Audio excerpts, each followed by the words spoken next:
I've got a different style of speech for you all. This is my least favourite content. It is so dangerous and toxic what is going on in the mind of that Marxist who's currently running our country.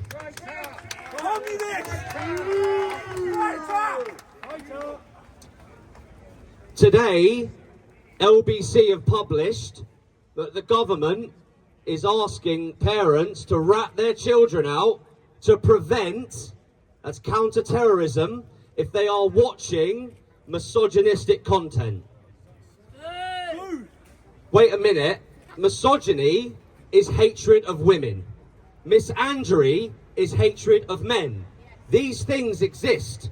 The vast majority of men that I've met in my life absolutely love women. We actually adore women. There is a small percentage that genuinely hate the opposite gender, and that often comes from a place of hatred. It comes from a hardened heart, and they need help. If they produce crime statistics based on that, we are very clear about what should be done in the case of the most heinous of crimes towards women.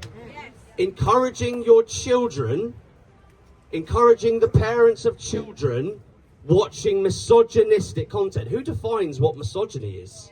And then are we going to do the same for misandry? If I had £1 for every time I've seen misandrist content on social media, the I Hate Men campaign, #MeToo, yes, and the list goes on. In other news, 30 British patriots apparently today are having their doors knocked on. They are likely to go to jail for social media posts last summer. That was at 7 o'clock this morning when I did my little scrolling thing just to affect my mental health just that little bit extra. That was this morning. Now I want you to, when I come out with what I'm about to say, hold what I just said in context. There are members of the Conservative Party and the Labour Party who are on record as saying that two-tier policing doesn't exist. There are members of the Uni Party, red and blue, on record as saying that two-tier justice doesn't exist. I have 4 examples to give to you, and it's factually accurate. So let's do it from the script. Number 1, Lucy Connolly went to jail for foolishly posting things which she instantly regretted. She did it in the heat of the moment and at a moment of very justified anger, which she swiftly deleted. Lucy was a law-abiding citizen. She was given 31 months. How do you recover from that?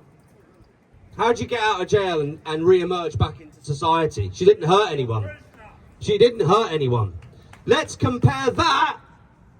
I hate this so much. 37-year-old NHS worker and mother of 3, Natalie Shotter, was orally raped to death as she lay unconscious on a park bench by an already convicted predator, Mohammed Lido. Lido was not convicted of murder. Lido was not convicted of murder, but of manslaughter. He was sentenced to 10 years and 8 months. In Britain, you serve half. In 5 years, he will be out 18 months after Lucy Connolly. Number 2, Tommy Robinson.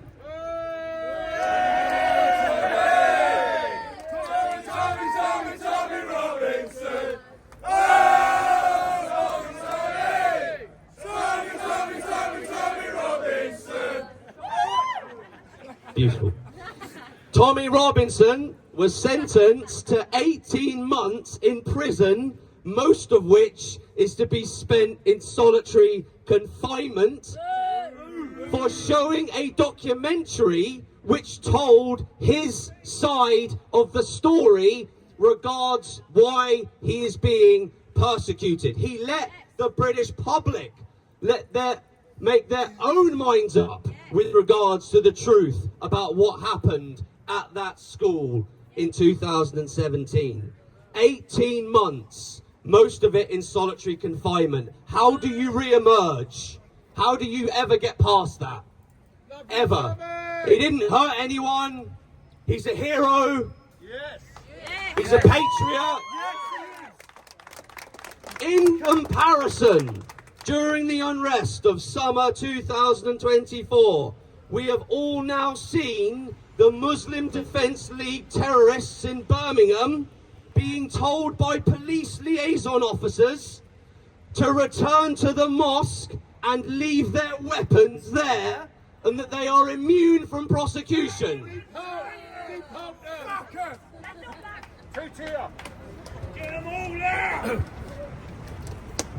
Number 3,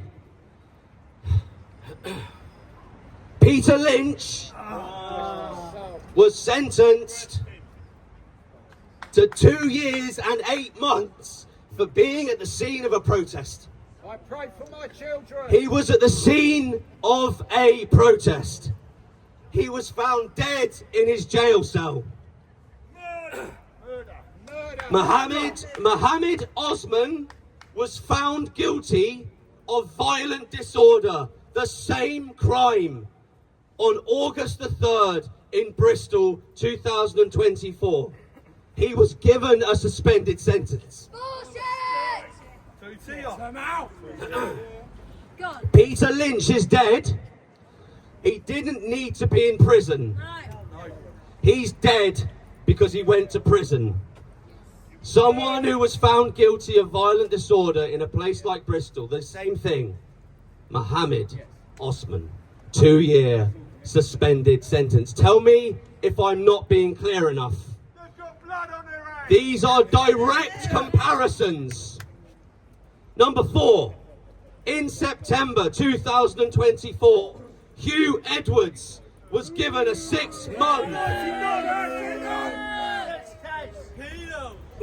6-month suspended sentence for having child abuse images on his phone, and there were an awful lot of them.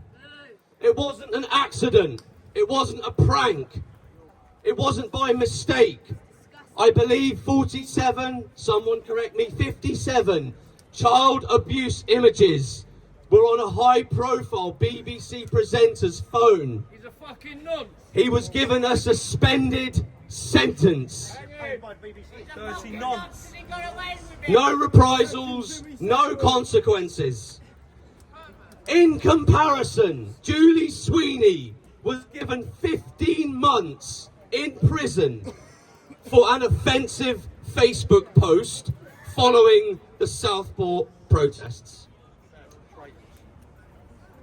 Axel Rudakabana did the most unspeakable, most despicable, most heinous of crimes, and at a moment of very justified anger, Julie Sweeney wrote something on Facebook.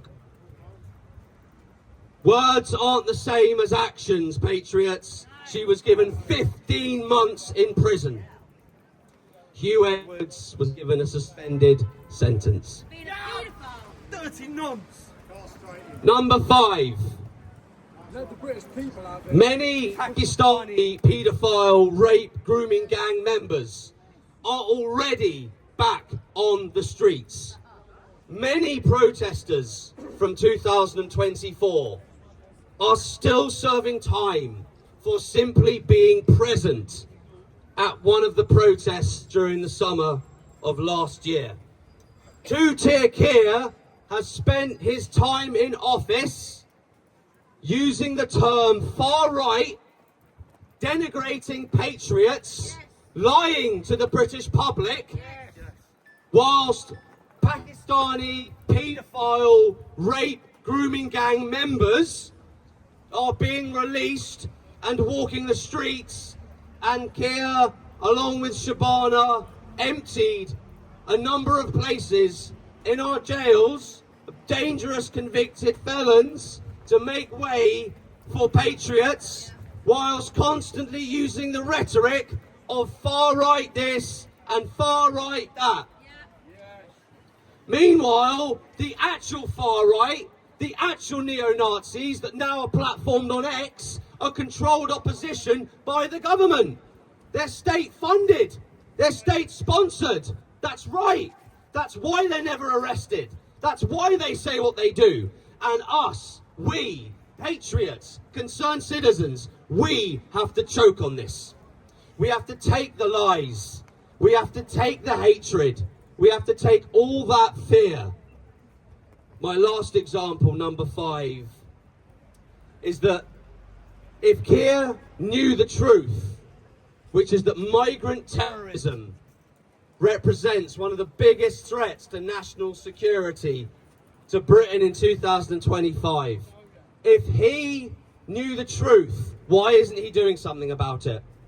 Why don't they do something about radical Islam? Why do they pander instead to Islam and to the caliphate? They know the truth. Why don't they do something about it? Patriots, I take no pleasure in this particular speech, so I will say this to close. Our future is destitution unless every single one of us gets politically active and we change the narrative that a few years ago we said this was a culture war. The far right say it's a race war. This is a religious war. This is none other than a crusade. We are fighting for the soul of our nation. We will never surrender. Patriots, this all ends when we say it ends. I say, take your country back. Get him out. Not for the Tories, not for reform.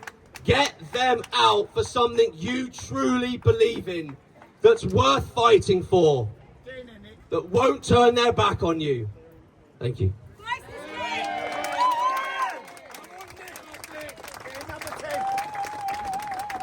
Thank you so much for watching and helping us expose the two-tier system in Britain. We can only keep fighting back against the communists due to the support of our members, so please consider supporting my mission and the vital work we do at UKIP by joining us as a member today. Thank you.